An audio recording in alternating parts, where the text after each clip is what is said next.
दोस्तों स्वागत है आप सभी लोग का आपके अपने YouTube channel live study Allahabad पर। तो जैसा कि आपको पता है प्रत्येक दिन शाम को 7 बजे से हम लोग इकोनॉमिक्स के प्रैक्टिस सेशन को देखते हैं और साथ ही साथ हमारी इकोनॉमिक्स की जो दूसरी क्लास होती है वो आपको लाइव स्टडी इलाहाबाद के मोबाइल एप्लीकेशन पे देखने को मिलेगा, जहाँ पे आपको इकोनॉमिक्स के अलग अलग बैच देखने को मिलेंगे और अलग अलग बैचेज में आपको आपके सिलेबस के अकॉर्डिंग एक रणनीति के तहत इकोनॉमिक्स के कंप्लीट कंटेंट प्रोवाइड किए जा रहे हैं, ताकि कम समय में बेहतर ढंग से आप इकोनॉमिक्स को सीख सकें, समझ सकें और सफलता को सुनिश्चित कर सकें। जैसे कि हम बात करें तो आपको लाइव स्टडी इलाहाबाद के मोबाइल एप्लीकेशन पे इकोनॉमिक्स के सभी बैच मिल जाएंगे और सभी बैचेज में आपको आपके सिलेबस के अनुसार कंप्लीट इकोनॉमिक्स की थियोरी पढ़ाई जा रही है, क्योंकि थियोरी पढ़ना बहुत जरूरी होता है। जब तक आप एक क्रम से थियोरी को नहीं पढ़ते हैं तब तक बहुत प्रकार की कंफ्यूजन में आप फंसे रहते हैं। साथ ही साथ यहाँ पे आपको मैं अपनी हैंड राइटिंग का नोट्स भी प्रोवाइड करा रहा हूँ, ताकि बहुत सारे बच्चों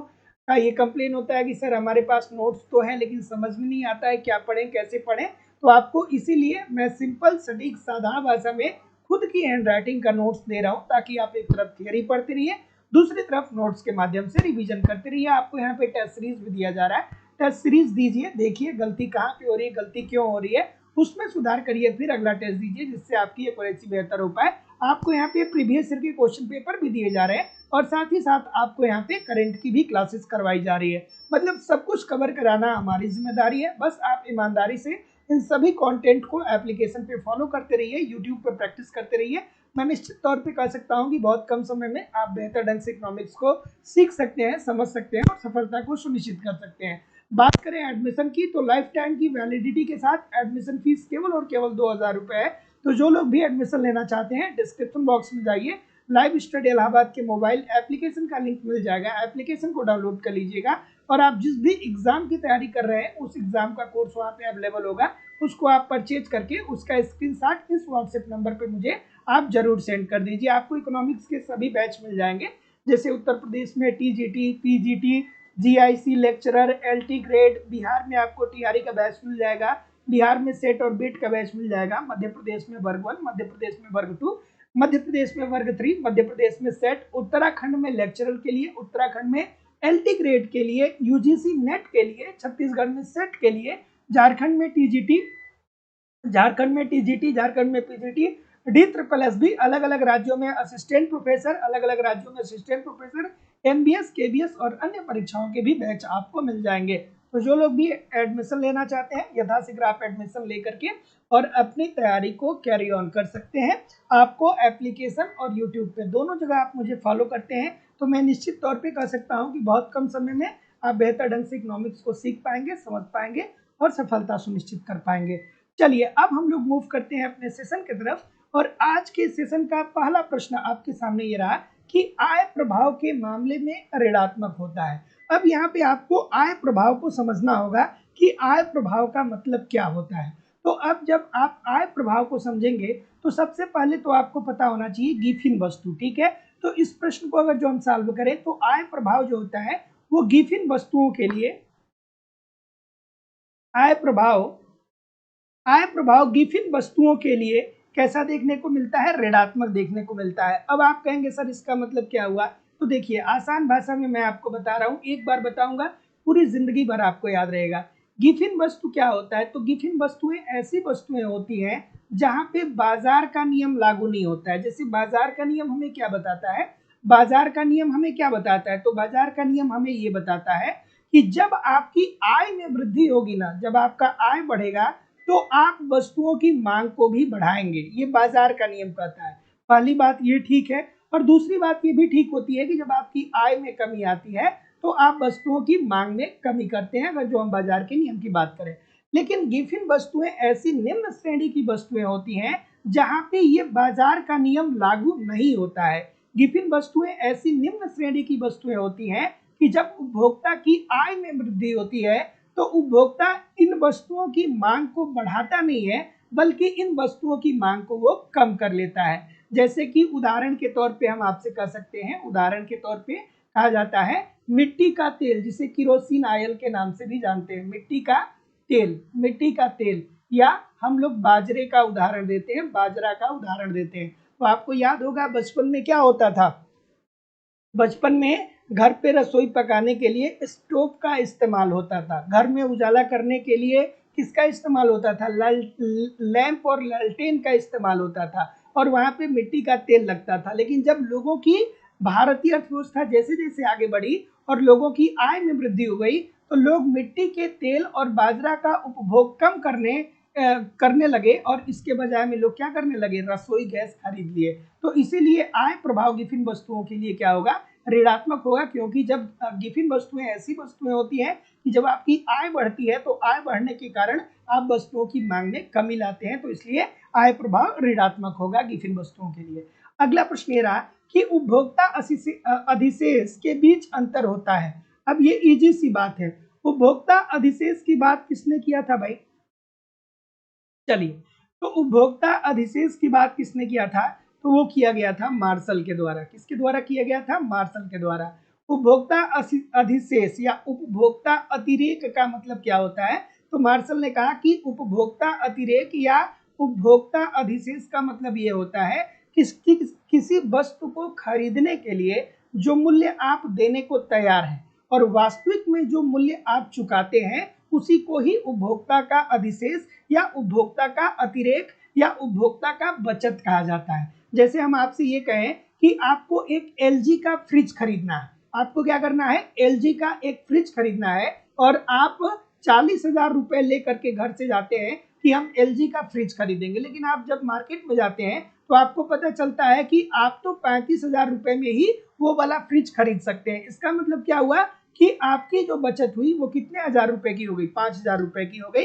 अर्थात जो मूल्य आप देने को तैयार हैं और वास्तविक रूप में जो मूल्य दे रहे हैं, उसी के बीच का अंतर ही उपभोक्ता का अधिशेष होता है। उपभोक्ता के अधिशेष या उपभोक्ता की अतिरेक की सर्वप्रथम बात किसने किया था? ये भी प्रश्न आपसे पूछा जाता है। तो उपभोक्ता अतिरेक की बात सर्वप्रथम जो किया गया था वो ड्यूपिट के द्वारा किया गया था, ध्यान रखिएगा। और उपभोक्ता का अतिरेक का मतलब ये होता है कि जो मूल्य आप देने को तैयार है और वास्तविक रूप में जो मूल्य दे रहे हैं किसी वस्तु के लिए मार्केट में, उसके बीच का अंतर ही उपभोक्ता का अतिरेक होगा। अगला प्रश्न है कि कटक रेखाएं समुत्पाद के उन बिंदुओं का बिंदुपथ है जहां एक कारक का सीमांत उत्पाद होता है। चलिए भाई बताइए, क्या उत्तर आ रहा है? Good evening everybody. सभी लोग वीडियो को लाइक शेयर किया करिए। रिंकू जी, रुचि जी, कुमारी सुंदरी जी, अनीता जी, अर्षिता जी, रितु जी, राजेश कुमार सिंह जी, ज्योति जी, पिंटू कुमार यादव जी, तस्नीम खान जी, सर्वेश कुमार जी, सभी लोगों से निवेदन है कि एक बार वीडियो को लाइक और शेयर जरूर कर दिया करिए। क्या उत्तर आ रहा है? ए क्यों आ रहा है भाई? सभी लोग ए बता रहे हैं। ए क्यों बता रहे हैं? ए में ऐसा क्या है? तो जितने लोग भी ए बोल रहे हैं सभी लोग का उत्तर यहाँ पे बिल्कुल ठीक हो जाएगा कि कटक रेखाएं समुत्पाद के उन बिंदुओं का बिंदुपथ होता है जहां एक कारक जहां एक कारक का जो सीमांत उत्पाद होता है वो किसके बराबर होता है? वो शून्य के बराबर होता है। तो जितने लोग भी ए बोल रहे हैं आपकी बात बिल्कुल ठीक हो जाएगी। और इसके अंतर्गत क्या होता है कि एक उत्पादक को लाभ प्राप्त होता है। अब देखिए, ऐसे प्रश्नों के लिए ही मैं बोलता हूं कि आप थियरी पढ़ा करिए, क्योंकि अगर जो आपने समुत्पाद वक्र नहीं जानते हैं, हर आसमान प्रतिफल का नियम क्या होता है, बढ़ते प्रतिफल का नियम क्या होता है, स्थिर प्रतिफल क्या होता है, अगर जो ये सारी चीजें आप नहीं जानते हैं तो फिर आपको थियरी पढ़ना पड़ेगा। चलिए भाई, क्या उत्तर आ रहा है? हाँ, क्या उत्तर आ रहा है? कि किस बाजार स्थिति में किसी उद्योग विशेष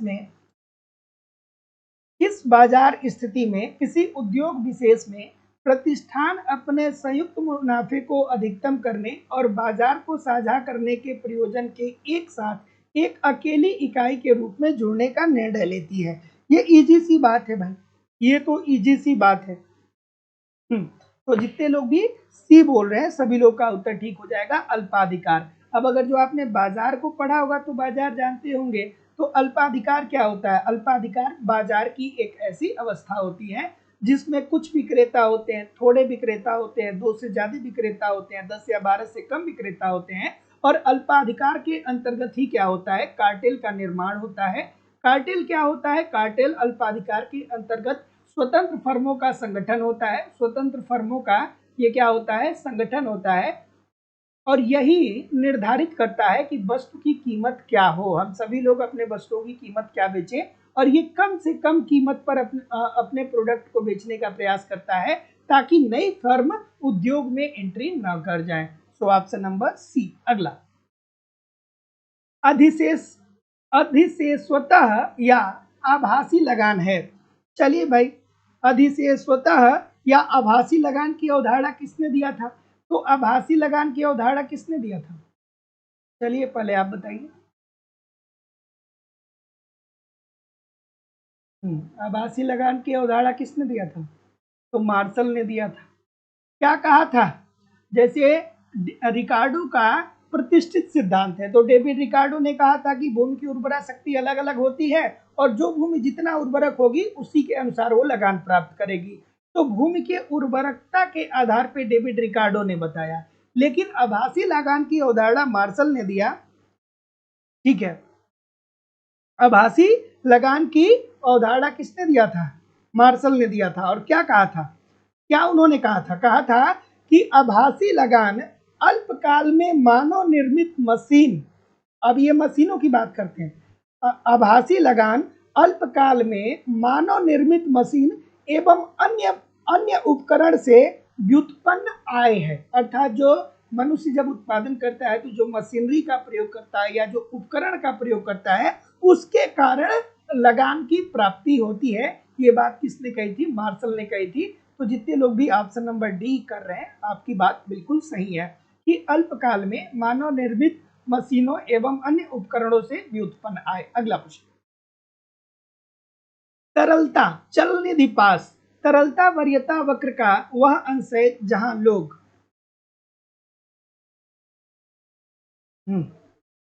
चलिए भाई बताइए। लिक्विडिटी ट्रैप की बात हो रही है। तरलता पास, जिसे तरलता जाल के नाम से भी जानते हैं, कई जगह आप पढ़ते होंगे तरलता जाल। इसका मतलब क्या होता है? इसका मतलब क्या होता है? तो जितने लोग भी ए बोल रहे हैं, सारे सभी लोग का उत्तर यहाँ पे बिल्कुल ठीक है कि ब्याज दर बहुत कम होने के कारण धन को अपने पास निष्क्रिय रूप से रखते हैं। तो अगर जो आपने तरलता जाल की अवधारणा पढ़ा होगा तो आपको पता ही होगा कि जब ब्याज की दर कम होती है तो लोग मुद्रा की मात्रा को अपने पास रखते हैं और इस बात का वेट करते हैं कि भविष्य में जब ब्याज की दर ऊंची होगी तब हम अपनी मुद्रा को मार्केट में बाहर निकालेंगे। सो ऑप्शन नंबर ए। अगला, ब्याज के आधुनिक सिद्धांत में ब्याज दर का निर्धारण किसके द्वारा होता है? चलिए, ब्याज का आधुनिक सिद्धांत में ब्याज दर का निर्धारण किसके द्वारा होता है आपको ये बताना है। और सभी लोग एक बार लाइक शेयर कर दो यार। हम्म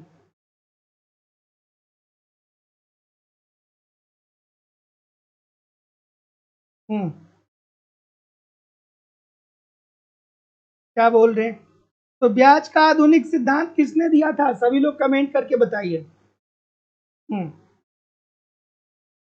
हम्म तो ब्याज के आधुनिक सिद्धांत में ये कहा गया कि ब्याज दर का निर्धारण वहां पे होगा जहां पे आईएस एलएम वक्र एक दूसरे को काटते हैं। अब अगर जो आप पढ़े होंगे थियरी तो जानते होंगे, नहीं पढ़े होंगे तो इजी सी बात है, नहीं जानते हैं। आईएस एलएम वक्र जहां पे एक दूसरे को काटते हैं वहीं पे क्या होता है? वहीं पे संतुलन की स्थिति आती है। अर्थात ये वाला जो बिंदु है, ये क्या होता है? ये ई बिंदु होता है जहाँ पे संतुलन होता है।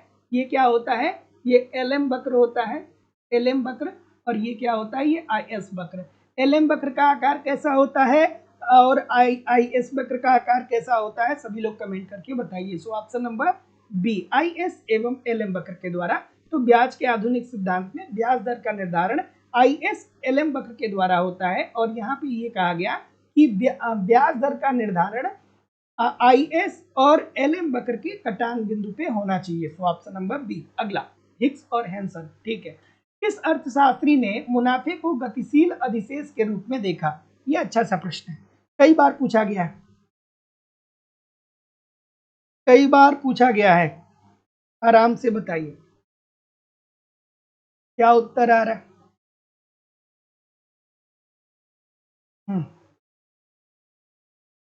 ठीक है, तो अब एक लाइन की बात है, पूरी जिंदगी भर आपको याद रहेगा, बस मेरी बात को सुन लीजिए थोड़ा सा। गतिशील अधिशेष सिद्धांत जो दिया गया था वो जेबी क्लार्क के द्वारा दिया गया था। और ये सिद्धांत क्या बताता है, तो ये सिद्धांत ये बताता है कि जब अर्थव्यवस्था में परिवर्तन होता है ना, जब अर्थव्यवस्था में परिवर्तन होता है, अर्थव्यवस्था में परिवर्तन होता है, परिवर्तन होता जब अर्थव्यवस्था में परिवर्तन होता है तो इसके कारण मांग उत्पन्न होता है, और जब मांग उत्पन्न होता है तो इसी के कारण देश आर्थिक विकास के पथ पे अग्रसर हो जाता है। जैसे देखिए, हम अगर जो आपको एक आसान उदाहरण दें, जब हम लोग पढ़ते थे बचपन में, अगर जो आपने पढ़ा ही होगा, जरूर पढ़ा होगा, तो आप स्कूल में जब जाते होंगे तो किसी ने 10 रुपया फीस दिया होगा, किसी ने 5 रुपया फीस दिया होगा, किसी ने 2 रुपये फीस दिया होगा, किसी ने 15 दिया होगा, किसी ने 20 दिया होगा। अगर जो हम अपनी बात करें तो हम जिस सरकारी स्कूल में पढ़ते थे वहाँ पे फीस 15 रुपया प्रति महीना था। लेकिन आज के समय में क्या है, अब 15,000 रुपये भी कम है या 1500 रुपये भी कम है। ऐसा क्यों हुआ, क्योंकि हमारी अर्थव्यवस्था में परिवर्तन हुआ। आज से 25 साल पहले जैसे हमारी अर्थव्यवस्था थी वैसी वर्तमान समय में हमारी अर्थव्यवस्था नहीं है, क्योंकि हमारी अर्थव्यवस्था में जनसंख्या में भी वृद्धि हुई है, लोगों की आय में भी वृद्धि हुई है, और लोगों की रुचि और आदत फैशनों में भी वृद्धि हुई है। रुचि और फैशन में भी क्या हुआ है, बदलाव आया है, और इसके कारण क्या हो रहा है, मांग उत्पन्न हो रहा है। और जब इसके कारण मांग उत्पन्न हो रहा है तो जब मांग बढ़ेगा तो एक तरफ मांग बढ़ेगा और दूसरी तरफ पूर्ति अर्थात उत्पादन बढ़ेगा, और मांग और पूर्ति बढ़ेगा तो देश आर्थिक विकास के पथ पे अग्रसर हो जाएगा। यही बात जो कहना था वो कहना था किसका, जेबी क्लार्क का, जेबी क्लार्क साहब का। जेबी क्लार्क साहब ने क्या कहा, कहा कि अर्थव्यवस्था में जो परिवर्तन होता है ना उसके कारण ही एक उद्यमी लाभ कमाता है। जैसे हम आपको बता रहे थे कि हम लोग एक दो ड्रेस में पूरा साल भर बिता देते थे, लेकिन आजकल के बच्चों को देखिए, सैटरडे का ड्रेस अलग है, फ्राइडे का ड्रेस अलग है, मंडे का ड्रेस अलग है ना। तो उनके ऊपर ज्यादा खर्च है, लेकिन हम लोग के ऊपर क्या होता था, कम खर्च होता था। इसका मतलब कि जो अर्थव्यवस्था में परिवर्तन हो रहा है ना, इसी के कारण क्या हो रहा है कि एक उद्यमी को लाभ पहुंच रहा है। ऑप्शन नंबर ए। अगला, कि एफबी हार्ले के अनुसार लाभ का कारण क्या है। एफबी हार्ले एक अर्थशास्त्री हुए और उन्होंने कहा कि चलिए भाई बताइए कि अर्थव्यवस्था में एक उद्यमी को लाभ क्यों होता है।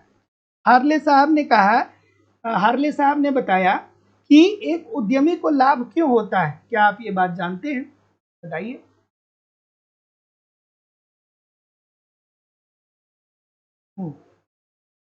गुड इवनिंग एवरीबॉडी, प्रश्न पे ध्यान दीजिए, मैं सबके कमेंट को देख रहा हूँ, परेशान ना होइए। तो ऑप्शन नंबर बी बोल रहे हैं। तो देखिए, एफ बी हार्ले ने कहा ना कि एक जो उद्यमी होता है वो इसलिए लाभ कमाता है क्योंकि वो उसके अंदर जोखिम लेने की प्रवृत्ति होती है। जैसे मान लीजिए हम आपसे कहें कि आप चलिए किसी वस्तु का उत्पादन करिए, और सपोज करिए कि उस वस्तु का उत्पादन करने में 5 लाख रुपए लगने वाला है, 5 लाख रुपए लगने वाला है, तो आप एक बार सोचेंगे जरूर कि क्या हम उत्पादन करें। ऐसा भी हो सकता है कि भविष्य में चल करके हमारे प्रोडक्ट बिके ही नहीं, तो पांचों को 5 लाख रुपए हमारा खराब हो जाएगा, वेस्ट हो जाएगा। तो ऐसी स्थिति में एफ बी हार्ले ने कहा कि एक जो उद्यमी होता है वो ये जानता है कि भविष्य में उसे नुकसान भी हो जाता है, इसके बावजूद भी वो जोखिम लेकर के उत्पादन करता है, और जब जोखिम लेके उत्पादन करता है और भविष्य में वो लाभ कमाता है या वस्तुओं को बेचता है, तो उसी के प्रतिफल के रूप में उसे लाभ की प्राप्ति होती है। So option number B. अगला, मुद्रास्फीति की अवधि में आरबीआई के लिए उपयुक्त नीति होगी। अब देखिए, आप अगर जो हमारे साथ निरंतर लगे हुए हैं, प्रैक्टिस कर रहे हैं, तो आपको ये एकदम रट गया होगा, इसमें कोई बहुत बड़ी बात नहीं है। देखिए, आसान भाषा में समझ लीजिए इस प्रश्न को भी कि मुद्रास्फीति का मतलब क्या होता है। तो हम अगर जो ये कहें आपसे कि मुद्रास्फीति का मतलब क्या होता है, तो आप कहेंगे कि सर जी, इकोनॉमिक्स में हम लोग मुद्रास्फीति बोलते हैं और अपने घरों में हम लोग कहते हैं महंगाई। ठीक है, हम लोग क्या कहते हैं, महंगाई। और महंगाई कब आती है? महंगाई तब आती है जब वस्तुओं की कीमतें बढ़ जाती है। जब वस्तु की कीमत बढ़ती है तो महंगाई आती है, और महंगाई को इकोनॉमिक्स की भाषा में मुद्रास्फीति बोलते हैं। तो अब कीमत क्यों बढ़ रही है? तो कीमत क्यों बढ़ रही है? कीमत इसलिए बढ़ रही है क्योंकि वस्तुओं की अर्थव्यवस्था में मांग बहुत ज्यादा है, लेकिन वस्तु का उत्पादन अर्थात पूर्ति कम है। तो ऐसी स्थिति में हम लोग क्या किया जाए कि मांग और पूर्ति बराबर हो जाए और महंगाई कंट्रोल हो जाए। तो ऐसी स्थिति में कैसे भी करके हमें वस्तुओं की मांग को कम करना होगा और मांग और पूर्ति को बराबर करना होगा। तो ऐसी स्थिति में हम लोग क्या करेंगे कि मुद्रास्फीति की स्थिति को समाप्त कर सकते हैं, अर्थात महंगाई की स्थिति को समाप्त कर सकते हैं। तो सरकारी प्रतिभूतियों का विक्रय, ये आरबीआई क्या करेगा? आरबीआई केंद्रीय बैंक, हमारे देश का केंद्रीय बैंक क्या करेगा? सरकारी प्रतिभूतियों को बेचेगा। जब सरकारी प्रतिभूतियों को बेचेगा तो जो अर्थव्यवस्था में मुद्रा का प्रवाह होगा वो आरबीआई की तरफ चला जाएगा, और जब आरबीआई बेचेगा तो मुद्रा प्राप्त करेगा। इसका मतलब कि अर्थव्यवस्था में जो मुद्रा है वो आरबीआई के पास चला गया। जब आरबीआई के पास चला गया तो इसका मतलब कि लोगों की आय में, लोगों के पास अब मुद्रा की मात्रा कम हो रही है, और जब मुद्रा की मात्रा कम हो रही है तो जाहिर सी बात है कि लोग मांग कम करेंगे, सो प्रतिभूतियों को बेचना। अगला, अर्थव्यवस्था में मुद्रा का वास्तविक स्टॉक किसके कारण बढ़ता है? बताइए कि अर्थव्यवस्था में मुद्रा का वास्तविक स्टॉक किसके कारण बढ़ता है?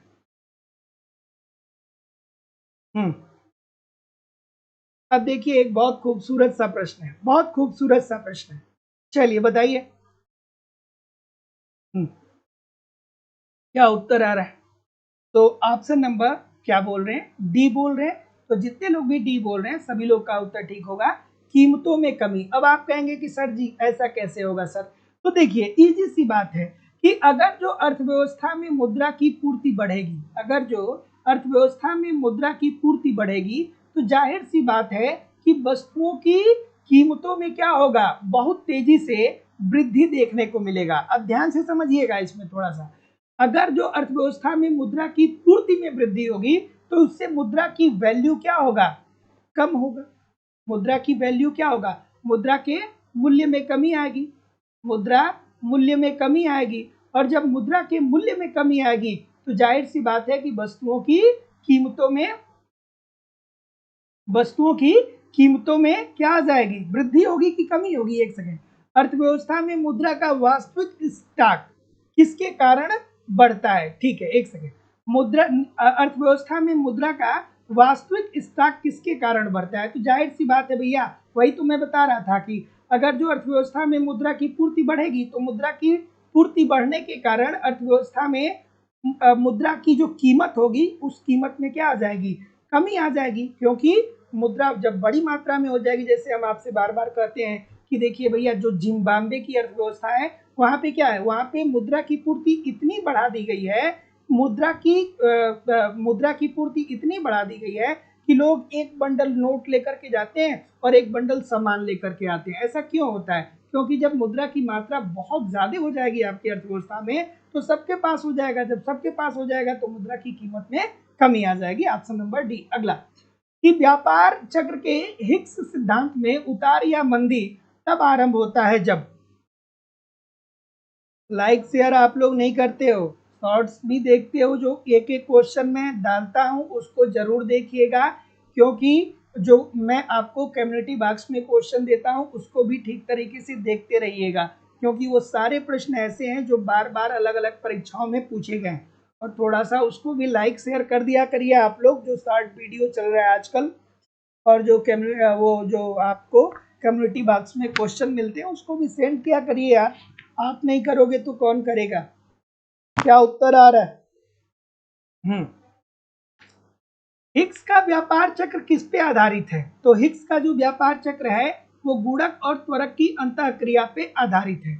अब गुणक और त्वरक को फिर वही बात होगी कि सविस्तार से पढ़ना होगा कि रोजगार गुणक की अवधारणा सर्वप्रथम रोजगार गुणक के रूप में आर.एफ. कोहन ने दिया था कि, और इसमें इन्होंने बताया था कि जब आरंभिक दौर में रोजगार बढ़ेगा तो भविष्य में कई गुना रोजगार की वृद्धि होगी। फिर गुणक की अवधारणा को निवेश गुणक के रूप में विकसित किया किन्स ने कहा कि जब अर्थव्यवस्था में निवेश बढ़ेगा तो इसके कारण राष्ट्रीय आय में वृद्धि होगी। फिर आपको त्वरक की अवधारणा याद आनी चाहिए। त्वरक की अवधारणा सर्वप्रथम ऑस्ट्रेलियन ने दिया था। त्वरक की अवधारणा को विकसित किसने किया था? जेबी क्लार्क ने। त्वरक क्या बताता है? तो त्वरक उपभोग और आय में संबंध को बताता है। सो जितने लोग भी ई बोल रहे हैं, आपकी बात बिल्कुल सही है कि उत्प्रेरित निवेश के पश्चात प्रभाव खत्म हो जाते हैं। तो व्यापार चक्र के हिक्स सिद्धांत में मंदी उतार या मंदी तब आरंभ होता है जब पहले के जो निवेश होते हैं उसके प्रभाव खत्म हो जाते हैं। ऑप्शन नंबर ई। अगला, इनमें से कौन अंतरराष्ट्रीय व्यापार के एडम स्मिथ सिद्धांत की एक पूर्व धारणा है? क्या उत्तर आ रहे भाई? हम्म हम्म अब इस प्रश्न को आप अलग अलग जगहों पे बहुत बार पढ़े होंगे, क्योंकि ये बात एडम स्मिथ साहब भी करते हैं, ये बात इसी का समर्थन डेविड रिकार्डो साहब भी करते हैं। तो क्या होता है ये सिद्धांत? क्या होता है ये सिद्धांत, बताइए। ठीक है, तो मूल्य का श्रम सिद्धांत किस, क्या बोल रहे हैं आप? डी बोल रहे हैं ना? तो इनमें से कौन अंतरराष्ट्रीय व्यापार के एडम स्मिथ सिद्धांत की एक पूर्व धारणा है? तो वो है मूल्य का श्रम सिद्धांत। और ये सिद्धांत क्या बताता है? बहुत बार आपने पढ़ा होगा, लेकिन आज मैं आपको ऐसा बताऊंगा कि आप जिंदगी में कभी नहीं भूलेंगे। ये क्या सिद्धांत बताता है कि किसी वस्तु या सेवा का मूल्य, किसी किसी वस्तु या सेवा का मूल्य, सेवा का किसी वस्तु या सेवा का मूल्य उसके उत्पादन में लगे श्रम के बराबर होता है। उसके उत्पादन में लगे लगे श्रम के बराबर होता है, बराबर होता है। तो ऑप्शन नंबर, जितने लोग भी क्या बोल रहे हैं? डी बोल रहे हैं, सभी लोग का उत्तर ठीक है। तो याद रखिएगा कि इनमें से कौन अंतरराष्ट्रीय व्यापार के एडम स्मिथ सिद्धांत की एक पूर्व धारणा है? तो वो है मूल्य का श्रम सिद्धांत, जिसे सपोर्ट करते हैं कौन? डेविड रिकार्डो साहब। और इसमें क्या कहा गया कि मूल्य के श्रम सिद्धांत के अनुसार किसी वस्तु या सेवा का मूल्य उसके उत्पादन में लगे श्रम के बराबर होता है। Option number D. अगला, कि द्वैतवाद अर्थव्यवस्था का क्या अर्थ है? जैसे हम लोग एक पढ़ते हैं मिश्रित अर्थव्यवस्था, उसी तरीके से द्वैतवाद अर्थव्यवस्था भी होती है। भारत एक मिश्रित अर्थव्यवस्था है। ये अवधारणा कब कहा गया? ये अवधारणा कब प्रकाश में आया? कमेंट करके सभी लोग बताइए। भारतीय अर्थव्यवस्था एक मिश्रित अर्थव्यवस्था है, ये कब कहा गया? किस पंचवर्षीय योजना में कहा गया या किस सन में कहा गया? सभी लोग कमेंट करके बताइए। तो मिश्रित अर्थव्यवस्था का मतलब ये होता है कि जहां पे सार्वजनिक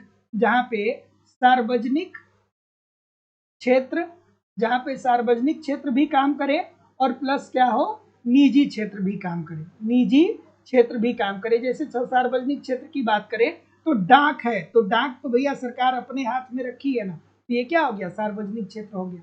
वही निजी क्षेत्र है, तो जो मोबाइल आप यूज कर रहे हैं, जो लैपटॉप आप यूज कर रहे हैं, ये सब निजी कंपनियां बना रही हैं। तो मिश्रित अर्थव्यवस्था का मतलब ऐसी है कि जहां पे कुछ क्षेत्र सरकार के हाथ में, कुछ निजी क्षेत्र, कुछ निजी हाथों में।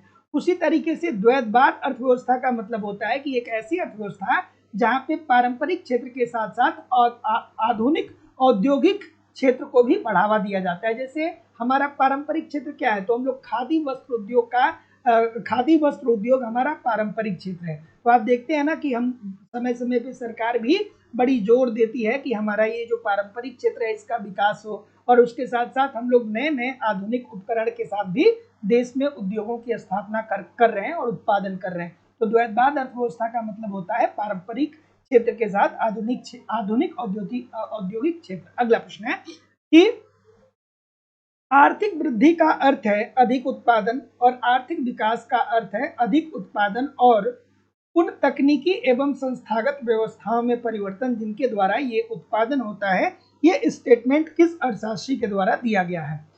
बताइए भाई, ये स्टेटमेंट किस अर्थशास्त्री के द्वारा दिया गया है? सभी लोग लाइक शेयर करते रहा करिए वीडियो को। क्या बोल रहे हैं?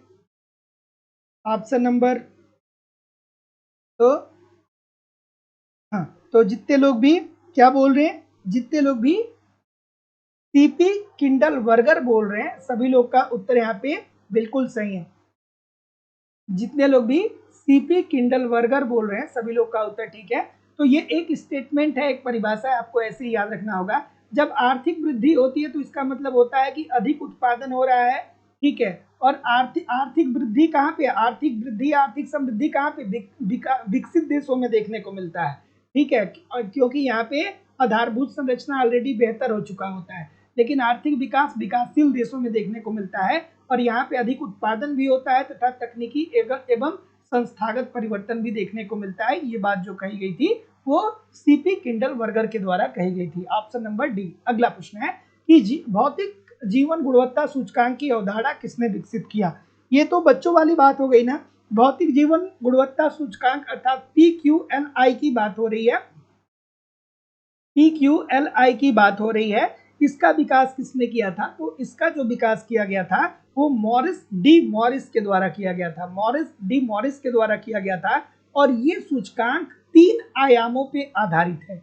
ये सूचकांक कितने आयामों पे आधारित है, 3 आयामों पे आधारित है। पहला है साक्षरता दर, पहला क्या है, पहला है आपका साक्षरता दर। दूसरा इसमें क्या है, शिशु मृत्यु दर, शिशु मृत्यु दर, शिशु मृत्यु दर। और तीसरा है 1 वर्ष की इसके बच्चों की जीवन प्रत्याशा, जीवन प्रत्याशा, ठीक है। So option number D. अगला प्रश्न है कि आर्थिक समानता के अनुकूल स्थितियां निर्मित करने और सांप्रदायिक समरसता प्राप्त करने के लिए महात्मा गांधी द्वारा इनमें से किस कार्यक्रम का सुझाव दिया गया। अलग अलग परीक्षाओं में कई बार ये प्रश्न पूछा गया, बहुत खूबसूरत सा प्रश्न है।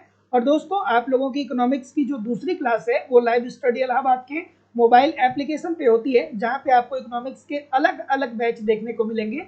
और सभी बैचेज में आपको आपके सिलेबस के अनुसार एक रणनीति के तहत कंप्लीट कंटेंट दिए जा रहे हैं। जैसे कि आपको आपके सिलेबस के अनुसार कंप्लीट थियरी पढ़ाई जा रही है एक क्रम से। थियरी पढ़ना जरूरी है क्योंकि जब तक आप थियरी नहीं समझ पाते हैं तब तक कालखंड में कंफ्यूजन रहता है, ठीक है। तब तक ये कंफ्यूजन होता है कि ये प्रश्न कहाँ से बने।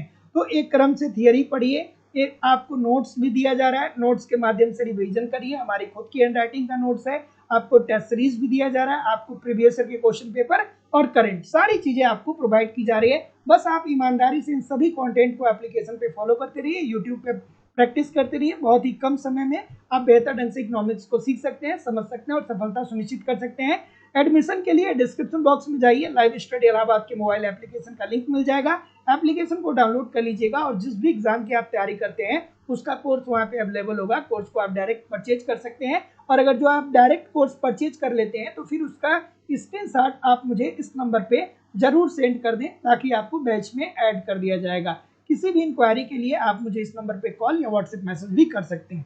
चलिए क्या उत्तर आ रहा है। सो जितने लोग भी सी बोल रहे हैं सभी लोग का उत्तर यहाँ पे बिल्कुल सही है। सर्वोदय कार्यक्रम, सर्वोदय कार्यक्रम किसके द्वारा चलाया गया था, महात्मा गांधी जी के द्वारा चलाया गया था। और ये कार्यक्रम चलाने के पीछे महात्मा गांधी जी का उद्देश्य ये था कि समाज के सभी लोग समान रूप से आपस में रहें, ठीक है। समाज के सभी लोग जितने भी लोग हैं, चाहे किसी भी कास्ट से आते हैं, किसी भी धर्म किसी भी संप्रदाय से आते हैं, सभी लोग आपस में समरसता के साथ रहें। और इसी के लिए महात्मा गांधी जी ने सर्वोदय कार्यक्रम का सुझाव दिया था। अगला प्रश्न, व्यापार की शर्तों का आशय निम्नलिखित में से है। व्यापार की शर्त, क्या उत्तर होगा। व्यापार की शर्त, व्यापार की शर्त का फॉर्मूला क्या होता है, व्यापार की शर्त का फॉर्मूला क्या होता है, कोई कमेंट करके बता दे तो मजा आ जाए मुझे। व्यापार की शर्त का फॉर्मूला क्या होता है, कमेंट करके बताइए, सभी लोग बताइए। व्यापार शर्त का फॉर्मूला क्या होता है, तो व्यापार शर्त का फॉर्मूला क्या होता है, आयात का कुल मूल्य, आयात का मूल्य कुल मूल्य अपान निर्यात का कुल मूल्य, निर्यात का कुल मूल्य। जो पढ़ाकू छात्र हैं एक बार कमेंट करके हमें बताइएगा कि व्यापार की शर्तें कितनी प्रकार की होती हैं। जो आप इकोनॉमिक्स में जब अर्थशास्त्रियों को पढ़ते हैं तो कितने प्रकार की व्यापार शर्तों को आप पढ़ते हैं, कमेंट करके बताइएगा। और अगर जो अमूमन साधारण भाषा में देखें तो व्यापार की शर्त 3 प्रकार से देखने को मिल सकती है कि अगर जो मान लीजिए कि हम आयात ज़्यादा कर रहे हैं और हम आयात ज़्यादा कर रहे हैं और निर्यात कम कर रहे हैं, तो ऐसी स्थिति में व्यापार हमारे पक्ष में नहीं होगा, अर्थात व्यापार क्या होगा, प्रतिकूल होगा, अच्छा नहीं होगा। और दूसरा क्या होगा, अगर जो आयात और निर्यात दोनों बराबर हैं, आयात और निर्यात दोनों अगर जो बराबर हैं तो व्यापार स्थिर होगा, ठीक है, इससे ना किसी देश को लाभ हो रहा है, मतलब व्यापार पे कोई मतलब अनुकूलता प्रतिकूलता पे कोई असर नहीं पड़ेगा। और अगर जो हम आयात कम करते हैं, आयात कम करते हैं और निर्यात ज़्यादा करते हैं, तो जाहिर सी बात है कि अब ये क्या होगा, व्यापार हमारे लिए अनुकूल होगा, व्यापार हमारे लिए क्या होगा, अनुकूल होगा। तो ऑप्शन नंबर सी जितने लोग भी बोल रहे हैं कि निर्यात और आयात के कीमतों के बीच अनुपात, सभी लोग का उत्तर यहाँ पे बिल्कुल ठीक है। नहीं भाई, व्यापार की शर्तों को आप 7 प्रकार से पढ़ते हैं, जिसमें पहला है व्यापार का वस्तु विनिमय शर्त। पहला आप अर्थशास्त्री कौन है, व्यापार का वस्तु विनिमय शर्त, पहला वस्तु विनिमय शर्त। दूसरा सकल वस्तु विनिमय व्यापार शर्त, पहला व्यापार वस्तु विनिमय शर्त, दूसरा सकल वस्तु विनिमय शर्त, तीसरा व्यापार की आय शर्त जिसे डोरेंस ने दिया था, व्यापार का एक घटकीय शर्त, चौथा हो गया, पांचवा व्यापार का द्विघटकीय शर्त, छठा व्यापार की वास्तविक लागत शर्त और सातवां व्यापार की उपयोगी शर्त। ये 7 आपको पढ़ना होता है। अगला प्रश्न, कि स्टोपलर-सैमुअल्सन प्रमेय की मान्यता है कि जब कभी तटकर देश के द्वारा लगाई जा स्टोपलर-सैमुअल्सन प्रमेय की मान्यता है कि जब कभी तटकर देश के द्वारा लगाया जाता है तब देश के साधनों की वास्तविक आय निम्न प्रकार से प्रभावित होगी। बताइए भाई, स्टोपलर-सैमुअल्सन प्रमेय आप पढ़े होंगे तो आप जानते होंगे, इजी सी बात है, एक लाइन की बात है। स्टोपलर-सैमुअल्सन प्रमेय पढ़े होंगे। और एक बात और समझ लीजिएगा, आगे आने वाले समय में बहुत सारी वैकेंसियां आ रही है ना, आगे आने वाले समय में चाहे कोई भी राज्य हो, उत्तर प्रदेश की बात करें, बिहार की राज्य बात करें, झारखंड, उत्तराखंड, मध्य प्रदेश में बहुत सारी वैकेंसियां आ रही, क्योंकि देखिए दुर्भाग्यवश हम कह सकते हैं कि कहीं ना कहीं सरकार को भी क्या करनी होती है, अपनी छवि को सुधारनी होती। तो इस चक्कर में आपको अब मान के चलिए कि साल 2 साल में बहुत सारी टीचर की वैकेंसी, मतलब एटलीस्ट जब तक चुनाव नहीं हो जाता है तब तक तो आपको देखने को मिल जाएगा। तो खूब मेहनत से लगिए, वैकेंसी आ रही है, मेहनत करिए, सफलता लीजिए। और जितना मैं आप लोगों को करा रहा हूँ एप्लीकेशन और यूट्यूब पे, ये मोर देन सफिशियंट है, बशर्ते कंटिन्यूटी के साथ लगे रहिए, आज नहीं तो कल निश्चित तौर पे सफलता मिलेगी। क्या उत्तर आ रहा है भाई? ऑप्शन नंबर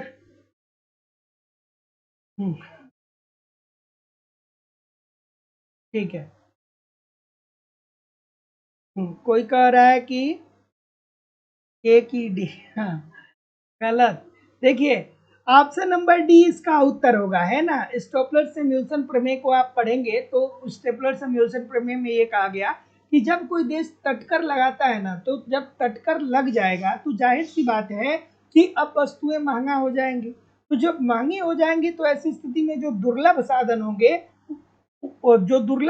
होंगे, वही तो बढ़ेंगे ना। So option number D according to the question this is the right answer हो जाएगा।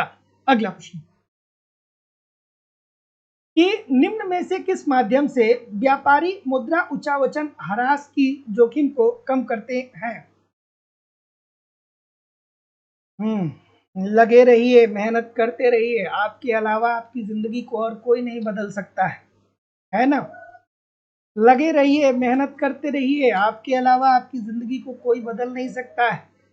सच्चे मन से मेहनत करेंगे तो जिंदगी में वो सब कुछ आप हासिल कर सकते हैं जो आप सोच रहे हैं, बशर्ते पेशेंसफुली धैर्य दिखाना पड़ेगा, त्याग करना पड़ेगा।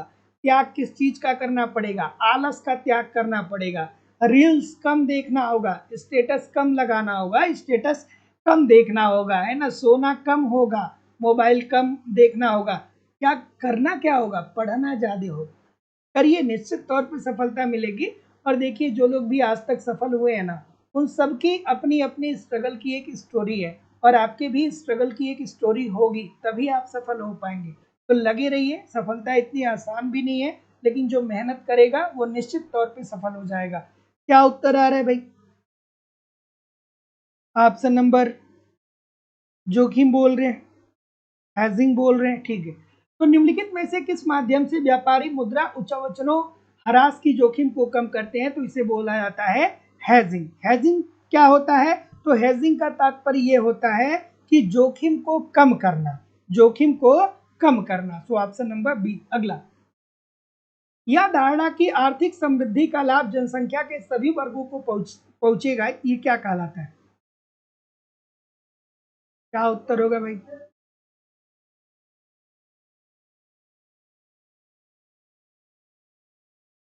क्या उत्तर होगा बताइए।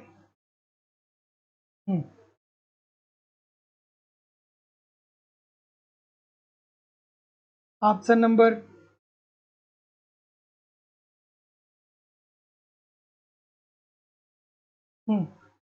तो जितने लोग भी ए बोल रहे हैं, क्या ठीक बोल रहे हैं? ए बोल रहे हैं सभी लोग, ठीक है। तो देखिए, ये बात जो कही गई थी वो ट्रिंकल डाउन थियरी में कही गई थी। और ट्रिंकल डाउन प्रभाव अगर जो आप पढ़े होंगे तो उसमें ये कहा गया कि जब कोई अर्थव्यवस्था विकास करता है तो उससे जो धनी व्यक्ति होते हैं या जो उच्च आय के लोग होते हैं उनको प्रारंभिक दौर में लाभ ज्यादा होता है, लेकिन दीर्घकाल में धीरे धीरे धीरे धीरे करके ये जो आर्थिक समृद्धि का लाभ है वो समाज के सभी वर्गों तक पहुंचता है। तो ऑप्शन नंबर ए। अगला, आर्थिक विकास का क्लासिकल मॉडल किस पे जोड़ देता है? हम्म आर्थिक विकास का क्लासिकल मॉडल किस पे जोड़ देता है? किस पे जोड़ देता है? हम्म, बताइए। इजी सी बात है। क्लासिकल मॉडल क्या कहा था? एडम स्मिथ, डेविड रिकार्डो, क्या बोले थे भाई? एडम स्मिथ और डेविड रिकार्डो क्या बोले थे?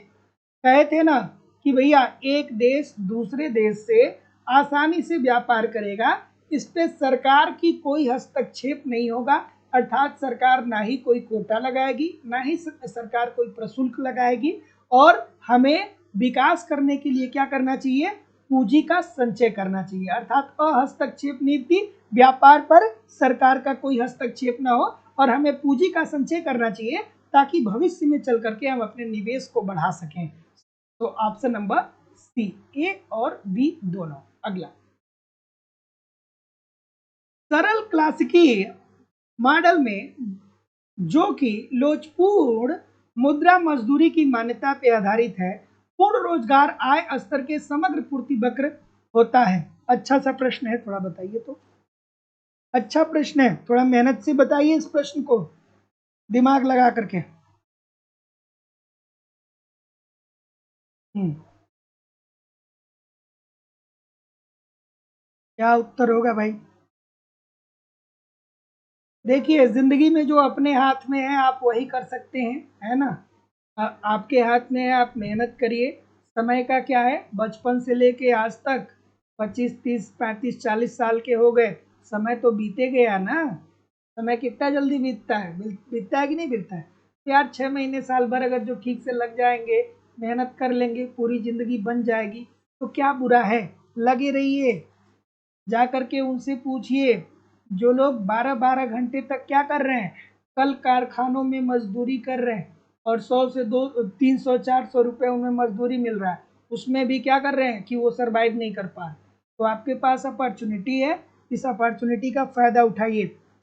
ए बोल रहे हैं, तो जितने लोग भी ए बोलेंगे सभी लोग का उत्तर यहाँ पे ठीक होगा, पूर्तिया बेलोचदार होगा। ठीक है, क्योंकि अब फिर वही बात होगी कि नहीं गहराई से समझोगे यार तो गलत हो जाएगा। क्लासिकी मॉडल क्या कहता है? ये मॉडल यही तो बताता है ना कि अर्थव्यवस्था में पूर्ण रोजगार की स्थिति विद्यमान है। पूर्ण रोजगार अब बहुत सारे लोग को नहीं पता होगा, इसीलिए मैं कहता हूँ थियरी पढ़िए। पूर्ण रोजगार का मतलब ये होता है कि आपकी अर्थव्यवस्था में जो संसाधन है जो प्राकृतिक और भौतिक संसाधन है, इन प्राकृतिक और भौतिक संसाधनों का प्रयोग करके आप उत्पादन को अधिकतम कर चुके हैं, अब इससे ज्यादा उत्पादन नहीं बढ़ाया जा सकता है। तो ऐसी स्थिति में समग्र पूर्ति का वक्र क्या हो गया, पूर्णतः बेलोचदार होगा, अर्थात पूर्ति में परिवर्तन नहीं किया जा सकता है। अब फिर यहीं पे आपको किन्स भी याद आने चाहिए कि किन्स साहब ने इसी बात को लेकर के स्फीतिक अंतराल की अवधारणा दे दी और क्लासिकल अर्थशास्त्रियों की आलोचना कर दी। नहीं पढ़ेंगे तो कैसे मजा आएगा। पता है इकोनॉमिक्स भी हिस्ट्री के जैसे समझ में आएगा अगर जो आपके सारे कॉन्सेप्ट क्लियर होंगे, तब इतिहास की जैसे। अब देखिए पीगू प्रभाव की बात हो रही है, तो अगर जो पीगू प्रभाव को पढ़े होंगे तो जानते होंगे पीगू से कई सारी चीजें पूछी जाती है। क्या, और जब प्रीमियर क्लास होती है तो कुछ बच्चे बहुत बात करते हैं, इतना बात करोगे आपके करियर के लिए ठीक नहीं है, लाइफ के लिए ठीक नहीं है। क्या उत्तर आ रहा है, ये बोल रहे हैं। तो देखिए अब फिर वही बात होगी कि अगर जो आपने पीगू को पढ़ा होगा तो पीगू ने कहा कि देखिए भैया, एक तो अर्थव्यवस्था में बेरोजगारी नहीं होती है, और अगर जो किसी कारणवश बेरोजगारी में वृद्धि होती है तो हमें क्या करना चाहिए कि बेरोजगारी की समस्या को खत्म करने के लिए हमें मौद्रिक मजदूरी में कटौती करनी चाहिए। मौद्रिक मजदूरी में हमें क्या करनी चाहिए, कटौती करनी चाहिए। सो ऑप्शन नंबर जितने लोग भी ए बोल रहे हैं, लचीली मजदूरी एवं कीमत स्तर, सबका उत्तर सही है। अगला कि ड्यूजनबरी के अनुसार जब आय घटती है उपभोग समान दर से नहीं घटता है, इसे कहते हैं क्या। खूबसूरत सा प्रश्न है, एक लाइन में बताऊंगा, जिंदगी भर याद रहेगा आपको, बशर्ते मेरे शब्दों को अपने कानों के अंदर तक जाने दीजिए, है ना। ड्यूजनबरी साहब जो थियरी देते हैं उसे हम लोग क्या बोलते हैं, पहले आप बताइए। ठीक, तो ड्यूजनबरी साहब ने कौन सी थियरी दी थी, बताइए। ऑप्शन नंबर, तो जैसा कि मैं देख पा रहा हूं, तो जितने लोग भी रैचेट प्रभाव बोल रहे हैं सभी लोग का उत्तर यहाँ पे बिल्कुल ठीक होगा। रैचेट प्रभाव के अंतर्गत ड्यूजनबरी साहब ने ये कहा था कि देखिए जब लोगों की आय बढ़ती है ना, जब लोगों की आय बढ़ती है तो जितनी तेजी से लोगों की आय बढ़ती है उतनी तेजी से ही लोग अपने उपभोग व्यय को बढ़ा देते हैं। अपने उपभोग व्यय को क्या कर देते हैं, लोग बढ़ा देते हैं। ठीक है, जैसे मैं आपसे ये कहूँ कि आपकी नौकरी लग गई, आपको 1 लाख रुपए सैलरी मिल रहा है, तो जब आप महीने का 1 लाख रुपए पाने लगेंगे ना, तो उस 1 लाख रुपए को खर्च करने का रास्ता भी बना लेंगे कि भैया वॉशिंग मशीन खरीदना है, फ्रिज खरीदना है, कार खरीदना है, टीवी खरीदना है, स्कूटी खरीदना है, बाइक खरीदना है। बना लेंगे कि नहीं बना लेंगे, बना लेंगे। लेकिन जब सपोज करिए कि आपको सस्पेंड कर दिया जाए, आपको कह दिया जाए कि भैया आप आपको नौकरी नहीं करने देंगे, तो ऐसी स्थिति में जब आप की आय बढ़ रही है तो आप उपभोग को तो बढ़ा रहे हैं, लेकिन सोचिए आपको सस्पेंड कर दिया जाए, अब आपकी आय महीने की 0 हो गई, लेकिन फिर भी उसी अनुपात में आप उपभोग व्यय को कम नहीं कर पाएंगे।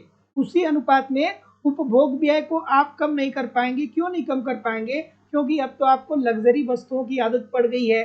कार में आप यात्रा करते हैं, एयर कंडीशन में घर पे आप बैठते हैं, वॉशिंग मशीन से आप कपड़ा धुलते हैं। तो ऐसा नहीं है कि जब आपको सस्पेंड कर दिया जाएगा तो आप वॉशिंग मशीन में तुरंत कपड़ा धुलना खत्म कर देंगे, कार में बैठना खत्म कर देंगे। तो ड्यूजनबरी साहब यही कहते हैं कि जब एक व्यक्ति की आय बढ़ती है ना, तो आय के बढ़ने के साथ साथ वो अपने उपभोग को बढ़ाता है, लेकिन जब आय में कमी आती है तो जितनी तेजी से आय कम होता है उतनी तेजी से वो उपभोग व्यय को कम नहीं कर पाता है। तो ऑप्शन नंबर ए ये है रैचेट प्रभाव। अगला, अगला थोड़ा सा एडजस्ट करना होगा, 1 सेकेंड रुक जाइएगा।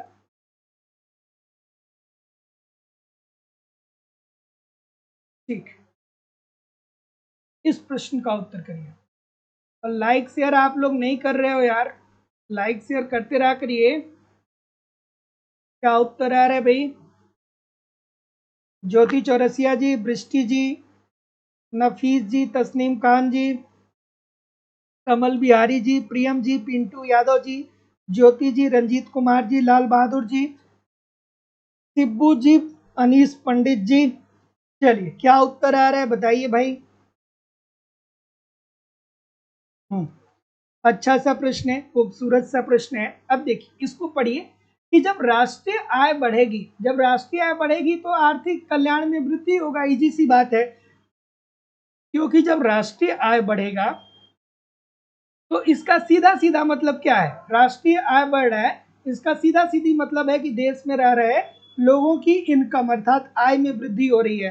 तो ये तो बात आपकी बिल्कुल ठीक है, पहला वाला तो बिल्कुल ठीक है। अब दूसरा देखते हैं कि आर्थिक कल्याण केवल आय की मात्रा पर निर्भर नहीं करता है, बल्कि आय अर्जित करने एवं उसके व्यय करने के ढंगों पर भी निर्भर करता है। बिल्कुल बात 100% ठीक है कि जो आपका आर्थिक कल्याण है ना, वो इस पे भी निर्भर करता है कि जो आपकी आय हो रही है उसे आप किस तरीके से व्यय कर रहे हैं। जैसे मान लीजिए कि आप 50,000 रुपये महीने का कमाते हैं और उसमें से 45,000 रुपये दवाई पे खर्च कर देते हैं, या 45,000 रुपये अगर जो आप किस्त पे खर्च कर देते हैं, तो उससे आपके कल्याण में वृद्धि होगी नहीं होगी ना। लेकिन अगर जो आप 50,000 कमा रहे हैं और पूरी 50,000 में आप क्या करें, बढ़िया कपड़ा पहने, बढ़िया भोजन करें, बढ़िया यात्रा करें, तब तो आपका कल्याण बढ़ेगा। तो बात तो ये दोनों ठीक है। तो जितने लोग भी ए बोल रहे हैं सबका बात सही है भैया, कि ए और आर दोनों सही है और आर ए का सही स्पष्टीकरण भी कर रहा है। अगला कि मूल्यगत निर्णय से बचने के लिए अर्थशास्त्री तथा यूएन के संगठन निम्नलिखित में से आर्थिक विकास का कौन सा माप प्रयोग करते हैं। अच्छा सा प्रश्न है भाई, बताइए क्या उत्तर आ रहा है। सभी लोग वीडियो को लाइक शेयर करते रहा करिए और रोज हमारी क्लास होती है तो रोज क्लास में जुड़ा करिए। ऑप्शन नंबर क्या बोल रहे हैं, तो जैसा कि मैं देख पा रहा हूं ठीक है, ठीक। तो जितने लोग भी, क्या दिखाई नहीं दे रहा है क्या, एक सेकेंड जूम करता हूं।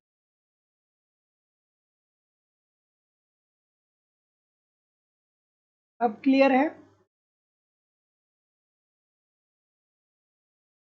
ठीक।